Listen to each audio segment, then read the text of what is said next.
Well, this is a big, big number. Georgia, South Carolina playing on Saturday, and the Dogs are listed right this second as a 30-point favorite over South Carolina. That's more than 4 touchdowns.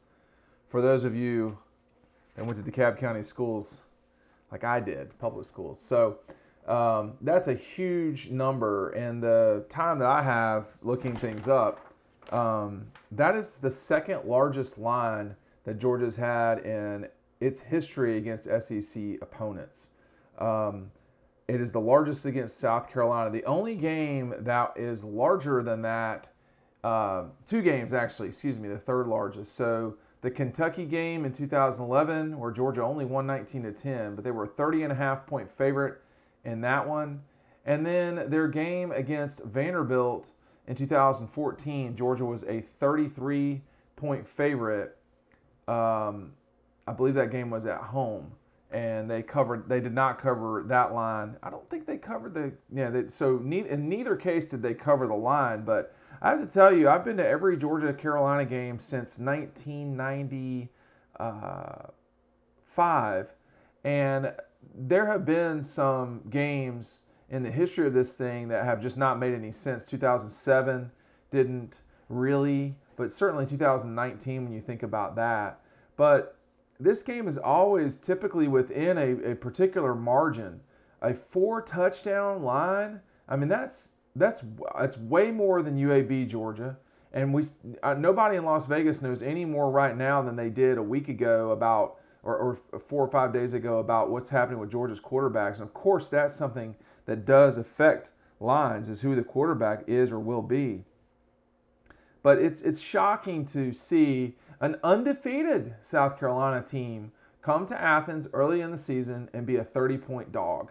That shows how far apart these two programs are for the time being. How long it will take for Carolina to get back to being relevant, I'm not sure. Having watched them play East Carolina this past week, they should have lost that game. They were the better team, but they should have lost. Their first game of the season was, kind of a roll the ball out there game. I think they played pretty well in the first game, but the foe was not so hot. Now ECU is not really very good, so they're now 0-2 with a loss to Appalachian State and South Carolina. So ECU will start rolling here moving forward with a more legitimate schedule that they play. I think they play Marshall this week.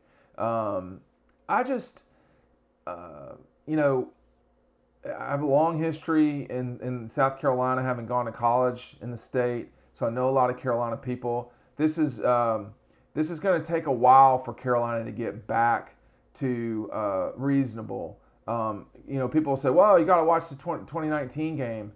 There is no way Georgia loses this game. I mean, not with the backup quarterback, the graduate assistant playing. I mean, there's just no way. He can't function. So if Luke Doty goes, that gives Carolina a much better chance. But from my understanding, that is not a certainty coming into this game. This is a game for Carolina that they've achieved a lot already. Going up to Greenville, North Carolina, and winning that game, winning their first game. Now they have the rest of their schedule to piece together 4 other wins to get to a bowl game. This will not be one of them. The Vanderbilt game is an opportunity for them. I don't know about the Missouri game, possibly the Tennessee game. So they're going to have to scratch together some other wins along the way. But so far, they've accomplished their goals in winning the first 2 games. For Georgia, though, they're completely dominant. I mean, this is a team that has probably, if we're being frank, played the best 4 full 8 quarters of football so far this season of anybody in the country. Does it occur to y'all that after such a long wait, that college football is already 2 weeks into the season? We're only 7 days into it, but it will be gone before you know it. So people need to be having fun while they can. I know nobody in Texas is having fun, and probably not a lot of fun in Knoxville, and perhaps no fun in Columbus, Ohio. But Ohio State, Clemson, they still got a long season in front of them. There's a long way to go. But this Georgia team right now is playing about as well as anybody in the country. I mean, I think they're playing as well as anybody in the country. And they don't have their full stable of players. No JT Daniels this past week. No Dominique Blaylock on offense. No Kyrus Jackson on offense. We've not yet seen Darnell Washington. Tyke Smith has not played this season yet. Will we see George Pickens? We'll just see this year. What about Eric Gilbert? We don't really know much of anything about that. But all those players I just mentioned, they're either 5-star players or former second-team All-American players. I mean, they're really good players that have not yet played for Georgia. Darnell and Smith will be back out there sooner than later. I think that you can say the same thing for Kieras as well as Dominique Blaylock. Let's just see what happens with George Pickens. And, of course, JT Daniels will be back out there. I don't have anything new to report. But you saw him. He was out there taking snaps, throwing the ball in warm-up. Kirby said after the game that was one of the, he had come a long way, essentially, after the week that he had. But coming a long way, or whatever the term was that Kirby used, is not the same as being back to the percent that you need to be back to play. I wonder if JT will have that cage around his ribs the rest of the season. He did not play with that at times last year. And we're just going to have to see. Stetson Bennett really played well. It would not surprise me at all if he were named SEC Offensive Player of the Week. So this is a game for Carolina coming in as a 30-point dog or so. We'll just see how far that thing goes. And that's going to be a real challenge for South Carolina. A night game in Athens. The last time that Carolina played in Athens was a noon kickoff and a Georgia team that lost its best receiver during the middle of the game. 4 turnovers. Everything that could have gone wrong for Georgia went wrong in that game. They only allowed 10 points in regulation, if I'm not mistaken. And or 17, I can't remember what it was, 17 maybe? Well, the defense only allowed 10 points. So one was a pick six. We've seen a lot of pick sixes this season, generally speaking. Georgia played 2 games and we've seen 3 pick sixes. You don't see that all the time.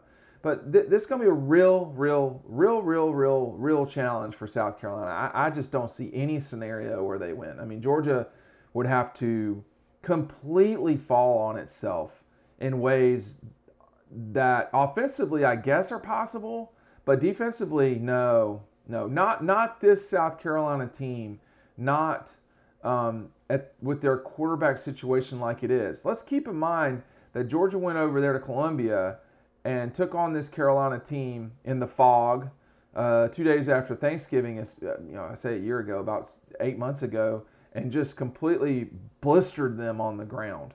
So is Carolina going to do this, kind of try to hold steady on the ground? If they do that, then they're going to have the same problem that UAB did, which is that Georgia's just going to throw over the top on them the whole time. I do not like this matchup for South Carolina at all. I don't know if they're going to cover the line, Georgia. 30 points is a lot. I mean, if you score 37 points and the other guy scores 10, which is a total blowout, you still haven't covered. So 30 is a lot. I just don't know about that part. But in terms of who's going to win this game, look, no, I don't see any scenario where that happens. It would be something the likes of which would be 2019 on steroids times 5. So I don't buy it. I don't see it. But I did want to update everybody on the line. 30 points, that's a lot. Third largest in SEC history for the Dogs. Go to dogpost.com. We'll see you on the website.